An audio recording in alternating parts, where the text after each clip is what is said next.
questions. I got my answers, or Questions? got my questions. Yeah, we've Who's rehearsed. asking the We've questions rehearsed. here?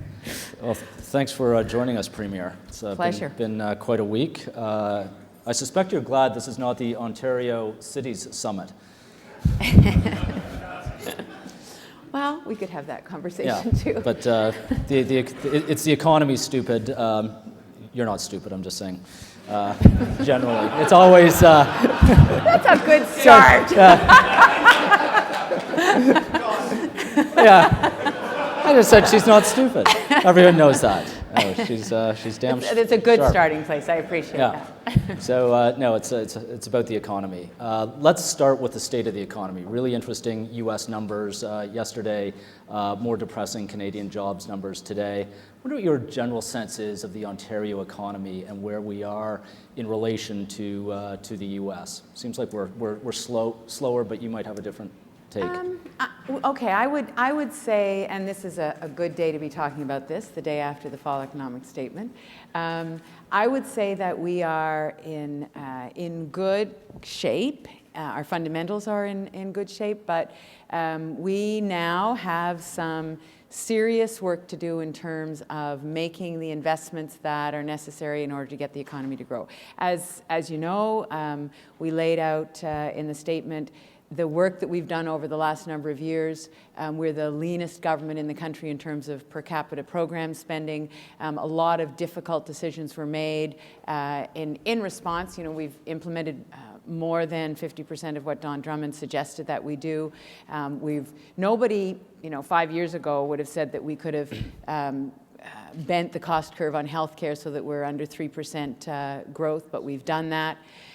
So we have made a lot of difficult decisions. And now we're confronted with the reality that, our economic recovery is slower than we would have wanted it to be. But I would suggest that the economic recovery, Canadian and American, is slower than anybody would have wanted it to be. So I don't make a huge distinction when I meet with the governors of Michigan and Massachusetts and some of the other states, as I have.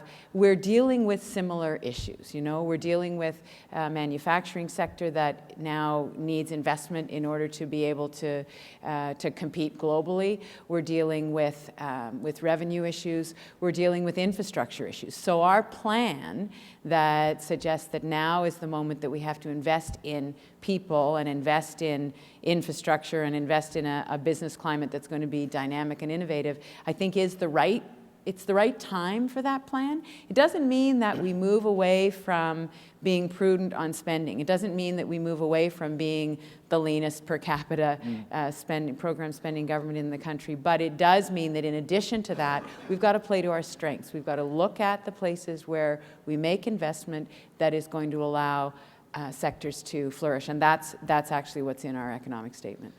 Was there not enough stimulus in Ontario in the last few years? Well, it depends what you're measuring enough against, the investments against. What I would say is that... How much your government spent? Should it have spent more over the last 3 years? No, I think we spent well, but I guess what I'm saying is that there are still areas that need investment. So, spending, Ann Golden and Paul just did a session on transit and investment that's needed in transit.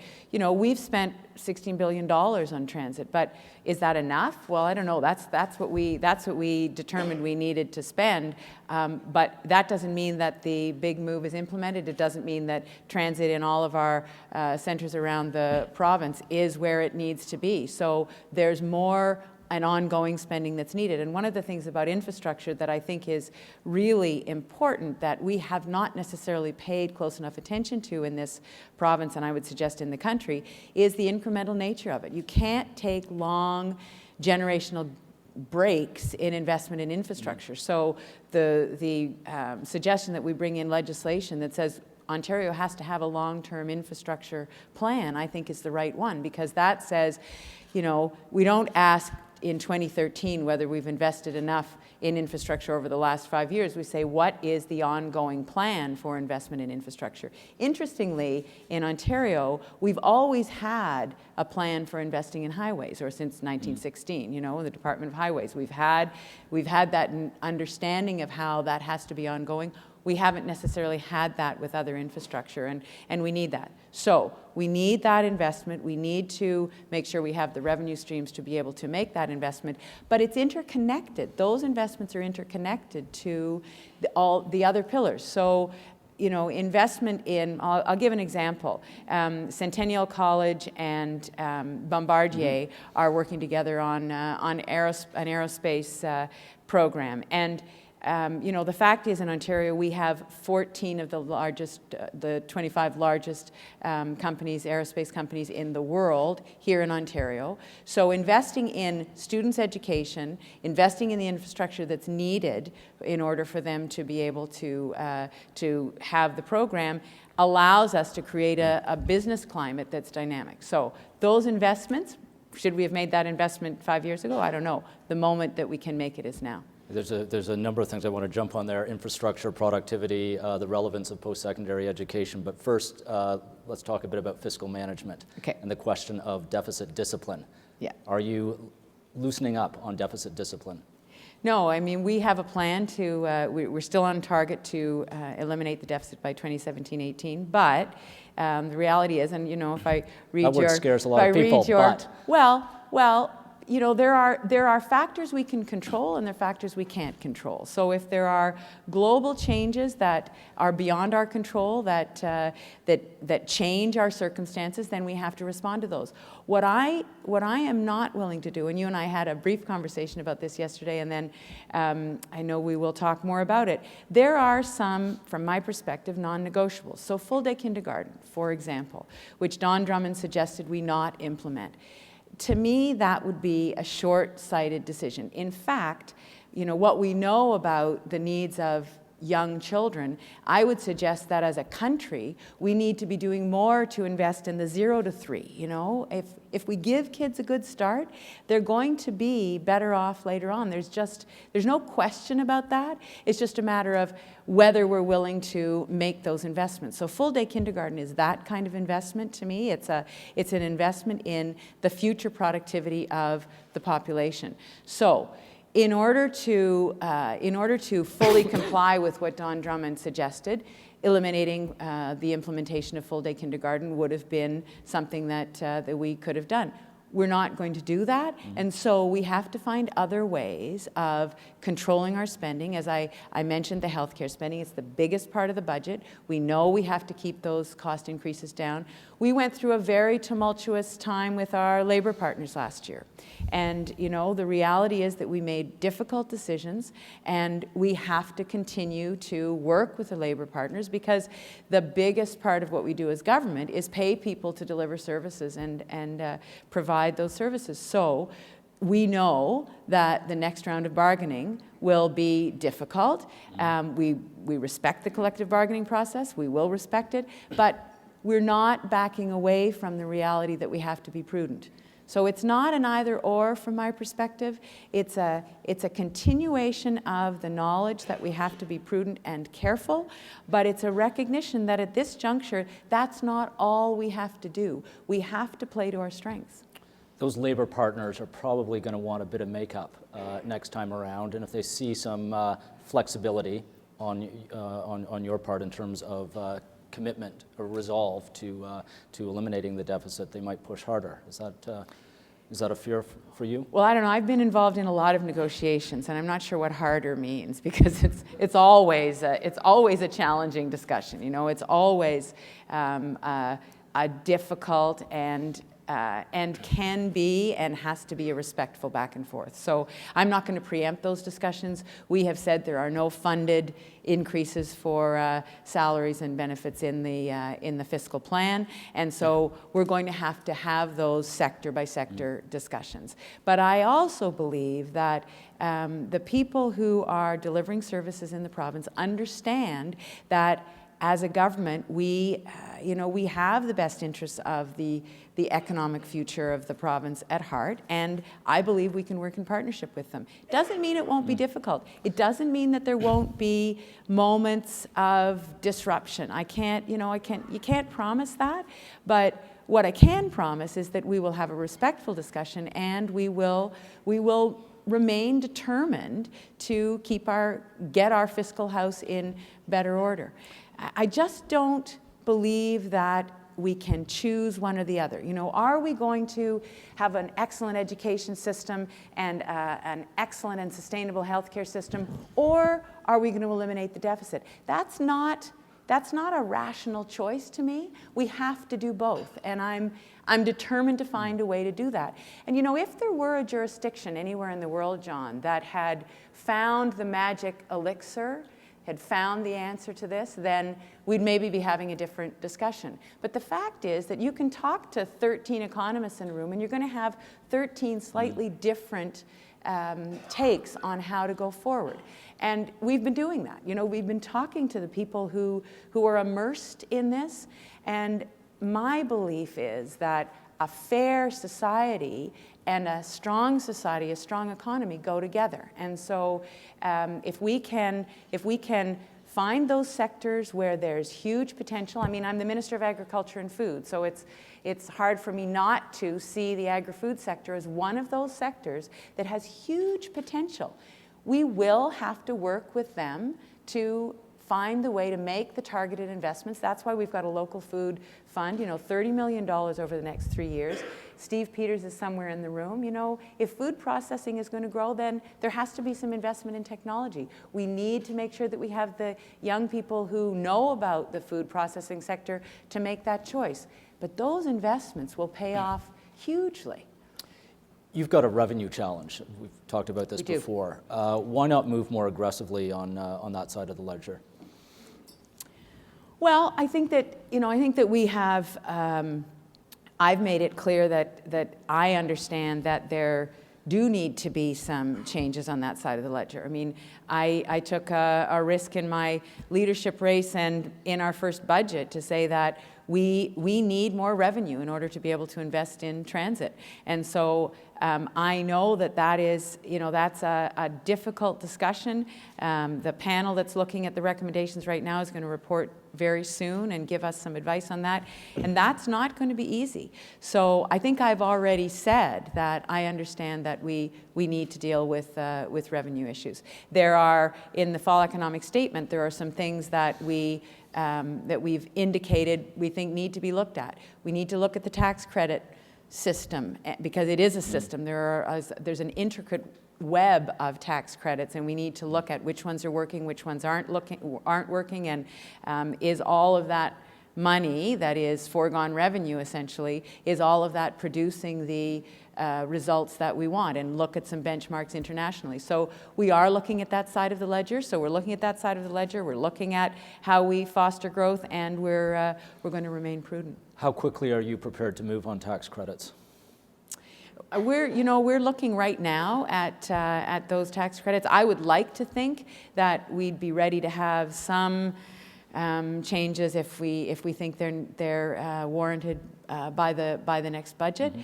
And because this was an economic update and not a budget, I think we never had intended to make changes and put a serious revision on the table in this update. But I hope that we'll be able to move on something by the budget. The biggest tax credit is for small business, and there's much dispute as to its economic benefit. Is that one that you would put on the table? Well, again, we're looking at all of them. What I want to know from our finance folks is which ones are working, which ones are producing the outcomes that we want. And obviously, this is in the discussion about incenting investment and getting that money moving, and so I want to know whether we can make those decisions, whether we've got the metrics to actually decide on those things in time for the spring budget. But my hope would be we can start to move. Okay. Love your thoughts on productivity. The Emerging Strong report is really depressing, I found, in terms of an assessment of Ontario's productivity, and given what we've been through, the global economic crisis, the rapid and significant increase of the currency over the last decade, it's worrisome that we have not seen significant gains in productivity. What's your sense of why Ontario lags? Well, I think that I'm not the expert, so I'm not going to pretend to have all of the academic knowledge or background here, but you've got a great gut sense of what goes on in this province. And I have spent a lot of time over the last 10 years in a lot of different parts of this province, and the things that I worry about are a little bit of our boldness. I think that a young man said to me some time ago, when I go to the States and I talk to someone who's starting a new business, they make an assumption about being a global company. We don't make that assumption here. We maybe can be pushed to it, or we can be encouraged to it, but we don't assume that we're the big kid on the block and we're going to be able to compete globally. I think we got to be bolder about that. I think we have to play to that capacity that we have. We are a wonderful, wonderful jurisdiction with terrific fundamentals, educated workforce. We've got everything in the world that you could desire, maybe apart from enough water to create really, really cheap electricity. But other than that, we've got a lot going for us. So I think that boldness, I think that we have not kept up in infrastructure. So when you talk about productivity in the GTHA, in the Greater Golden Horseshoe, we have not made the investments in infrastructure that we should have over the years. And that is costing us. There is absolutely no doubt in my mind that that's costing us. And I think in some of our other urban centers, we could make the same argument.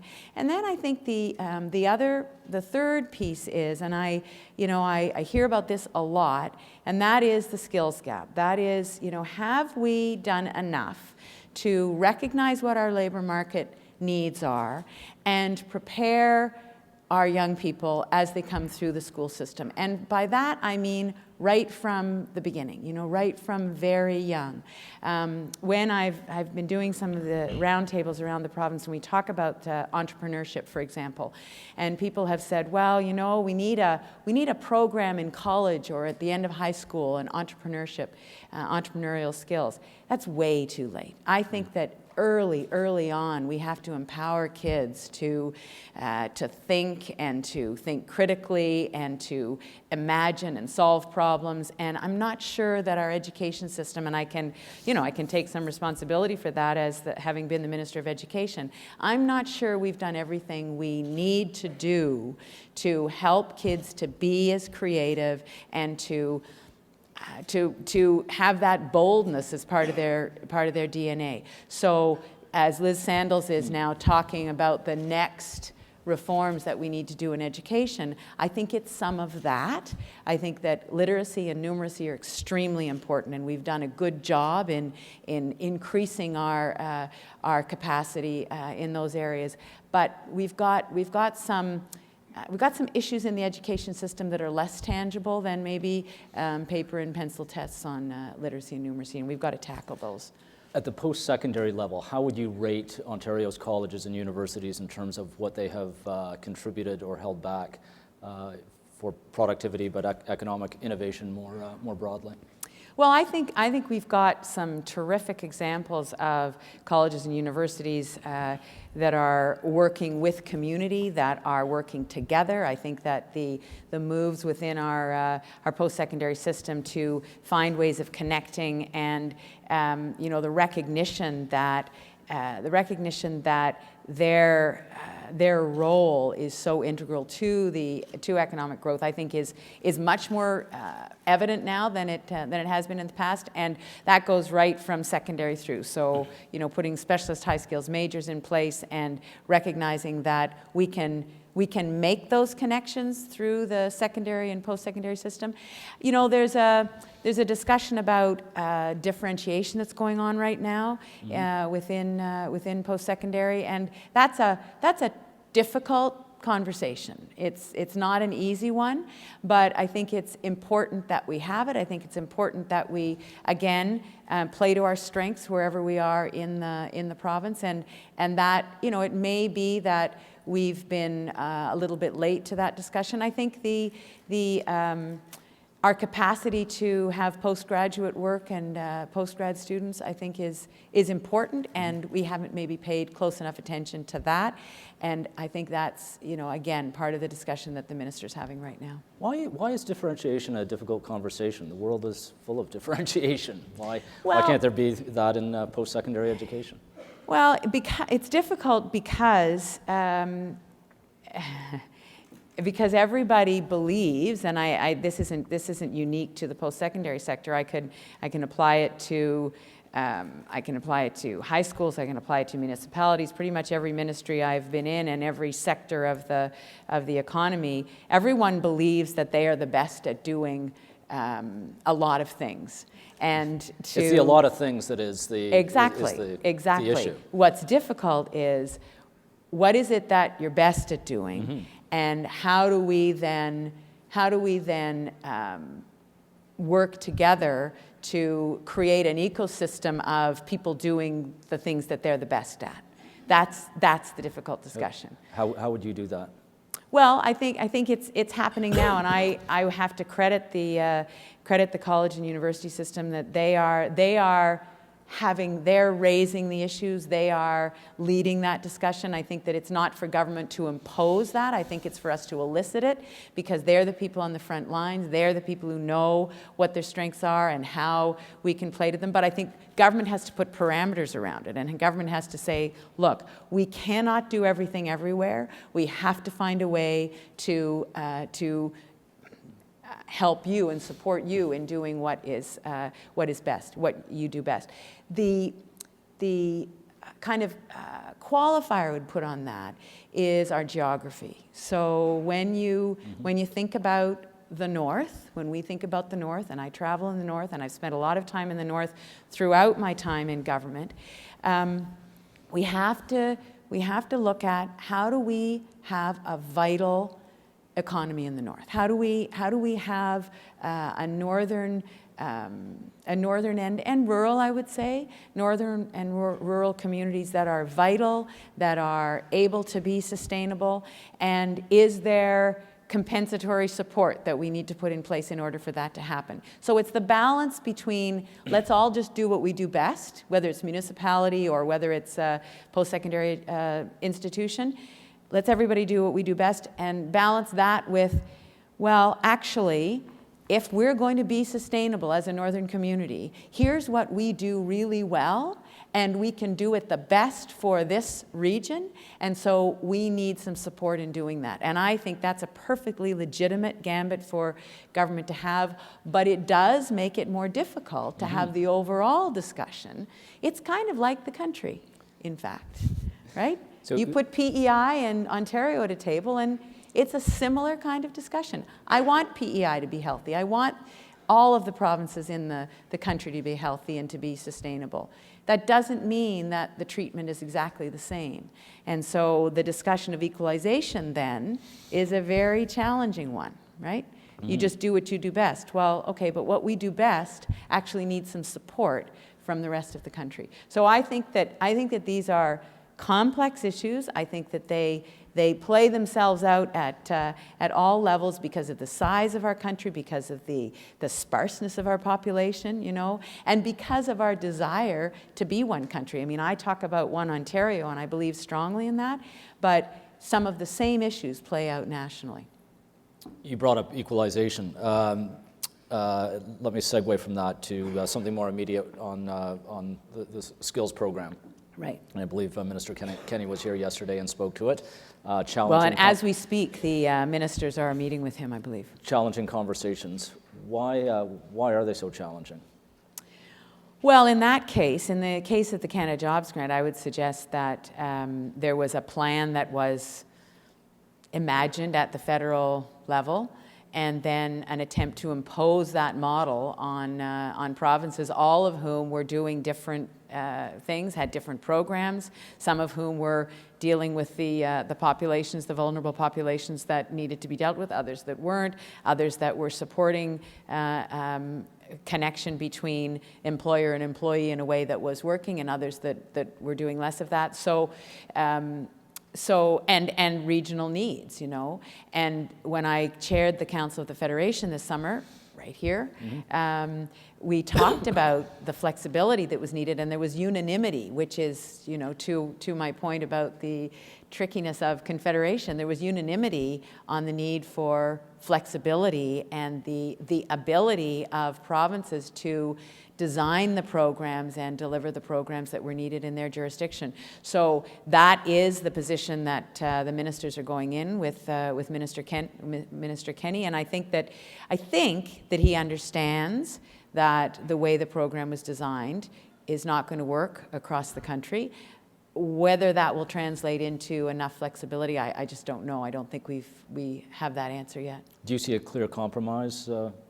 I don't see a clear. Discussions? No, I don't see a clear compromise. And I, in my conversations with Minister Dogood, I don't think we had landed on exactly what needed to happen so that everybody in the country would be satisfied. Our concern is that there will be bilateral agreements, and then you know, the rest of the provinces will not get their needs met. But that hasn't happened.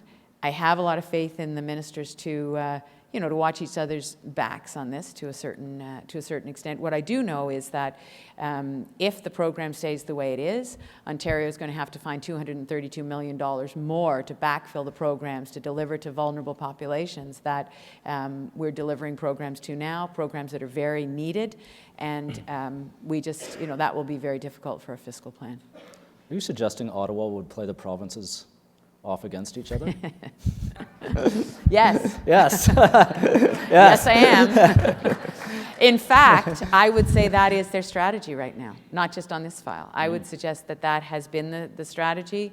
You know, the fact that the Prime Minister hasn't seen fit to meet with the Council of the Federation, I think that's exactly the strategy. And I don't think it's, you know, I'm the Premier of Ontario, but I don't think it's good for Confederation. So why did you go along with the, is that applause? That was a hand clapping. Why did I go along with CETA? With the National Securities Regulator. National Securities Regulator. Well, I'm making the argument that there are good national policies that need to be in place. I say national. It's yeah. It's so far BC and Ontario, and I hope that the Maritime provinces. But you know, whether it's the securities regulator or enhancement to CPP or a national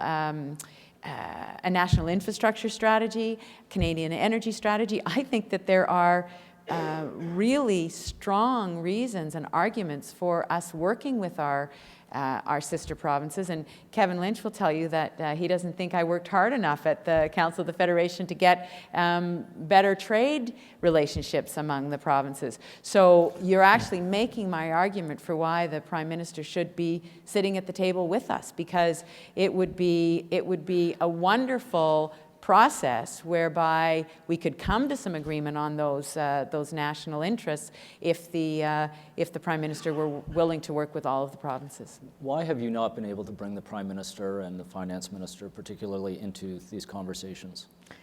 Well, I'm going to reframe that question. I don't think it's that I haven't been able to. I don't think it's a failure on my part. I think it's, again, I think there's an ideological gap there. I think that philosophically, I'm not sure that the Prime Minister... Ideological on Fed-Prov relations? Well, I would say that if you look at my belief about the way way Confederation should work, and I think I've just articulated in those national interests, and the way this government has behaved, not to get inside Stephen Harper's head, but I think that there is a difference between the way governments of Ontario. I mean, I think Dalton McGuinty and I agreed on this, that the country functions better when we've got the provinces working together and the federal government working with the provinces. I'm not sure Stephen Harper sees the Confederation that way. You've been able to bring together the premiers in a way that we haven't seen in some time, a great range ideologically. How was that possible, yet that one element being Ottawa Well, remains it's interesting. outside? It's interesting, and I haven't had the opportunity to really be in a room with a number of our federal counterparts to have been able to even have the kind of conversation that I had at the Council of the Federation. But my approach at the Council of the Federation was, there are lots of things we can disagree on. We could spend the short time we have together finding the things we disagree on. My preference would be to identify where there is agreement, and let's work those issues. Let's find the practical ways of working together. And my belief is that you strengthen relationships that way, and then the difficult questions somehow become easier to tackle. So that's how I approached that meeting. That's how we had the collaborative discussion that we had, and that's why I traveled out to meet with Alison Redford. I wanted her to know that I believe we have to work together on a Canadian energy strategy. And the fact that we don't agree on CPP enhancement and on the National Securities Regulator, well, that's a reality, but we had a good discussion about those things. She doesn't disagree that there are issues, just the solutions are not necessarily the same, but the fact that our relationship is strong means that we will be able to move the bar on those issues. So if I ever have the opportunity to have that kind of interaction with Stephen Harper and our federal counterparts, I'd be happy to do that. Is CPP something that you want to push more aggressively over the next year, or leave for later? No, to Flaherty's suggestion that the time isn't right. I want to push it.